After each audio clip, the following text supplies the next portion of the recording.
आमचं म्हणणं एवढंच आहे की हा कोल्हापूर जिल्ह्याचा फक्त प्रश्न नाही तर हा 12 जिल्ह्याचा प्रश्न आहे। आणि म्हणून मला वाटते आता सन्माननीय मुश्रीफ साहेब असतील, पालकमंत्री प्रकाश आंबेडकर जे असतील ते मंत्रिमंडळात काय बोलले आम्हाला माहीत नाही, परंतु नंतर बातम्या आल्या की त्यांनी त्या ठिकाणी विरोध नोंदवला का नाराजी व्यक्त केली आम्हाला नेमकं माहीत नाही। आत्ता ते तुमच्यासमोर काय बोलले मला माहीत नाही आणि त्यामुळं त्यांची भूमिका स्पष्ट होणं गरजेचं आहे की बाबा नेमकं राज्य शासन म्हणून भूमिका काय आहे। 5 वाजता आम्ही 12 जिल्ह्यातल्या लोकांची ऑनलाईन बैठक या ठिकाणी घेतोय, कारण की ताबडतोब सगळीकडे पोचणं शक्य नाही। काल आज राजू शेट्टी धाराशिवला त्या ठिकाणी, मी आज सोलापूरला एका कार्यक्रमानिमित्तानं जाणार आहे, तिथेही काही लोकांच्या माझ्या भेटीगाठी या ठिकाणी होतील आणि पुढची रणनीती या संदर्भातली या 12 जिल्ह्यातली काय असेल हे आम्ही निश्चितपणे त्या ठिकाणी ठरवू। महाविकास आघाडी म्हणून या सगळ्या प्रश्नामध्ये पहिल्यापासून आम्ही आहोत, पुढे देखील शेतकऱ्यांच्या पाठीशी आम्ही आहोत।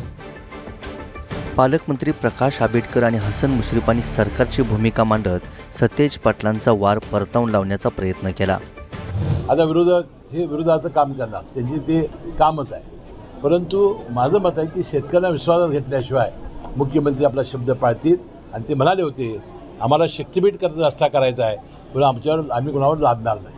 काही प्रमाणात त्याला विरोध दिसतोय, मग मुख्यमंत्र्यांचा हा ड्रीम प्रोजेक्ट आहे, मग नेत्यांची देखील मग आता त्यांनी MSRDCनं 3-4 पर्याय आणलेले आहेत, त्या सगळ्या 3-4 पर्यायावर त्याविषयी चर्चा झाली नाही।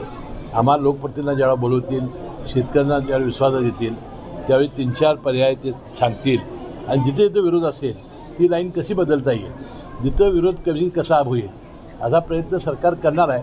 पण हा रस्ता हा त्यांचा ड्रीम प्रोजेक्ट आहे, ही वस्तुस्थिती आणि एकदा त्यांनी काय लपवून ठेवलेला नाही। तोही पर्याय त्यामध्ये MSRDCमध्ये मी सुचवला होतो, तो सुद्धा येईल, त्याविषयी काही पर्यायावर चर्चा झाली नाही।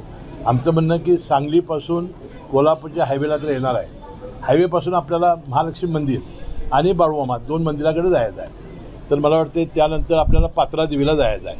त्यासाठी आपल्याकडे रस्ते तयार आहेत, समांतर रस्ते तयार झालेले आहेत आणि यापूर्वी आपल्या जिल्ह्यात जिथे जे रस्ते झालेले आहेत त्या भरावामुळे सुद्धा महापूर येते, ही सुद्धा अडचण आम्ही सांगण्याचा प्रयत्न त्याविषयी केलेला आहे। शक्तीपीठ मार्गाबद्दल एका बाजूला राज्य शासनाच्या वतीनं समृद्धी मार्गानंतर सातत्यानं प्रयत्न चाललेले आहेत आणि त्या प्रयत्नांच्या पाठीमागं सरकारची भूमिका एका बाजूला विकासाकडे दळणवळणाशिवाय विकास होत नाही हीच कल्पना आहे, परंतु दुसऱ्या बाजूला कोल्हापुरातल्या आमच्या शेतकऱ्यांची जी काही व्यथा आहे ती आम्ही मांडली आणि ही व्यथा मांडत असताना एका बाजूला विकास व्हायला पाहिजे, पण विकास होत असताना शेतकऱ्यांची सुद्धा बाजू समजून घेऊन आपण पुढे गेलं पाहिजे, अशा पद्धतीचीच भावना आम्ही मांडली। कोल्हापूर जिल्ह्यातल्या शेतकऱ्यांची भावना सर्वच लोकप्रतिनिधी, सर्वच राजकीय सामाजिक क्षेत्रातील मान्यवर मांडतात आणि तीच भूमिका आम्ही सुद्धा मांडतो।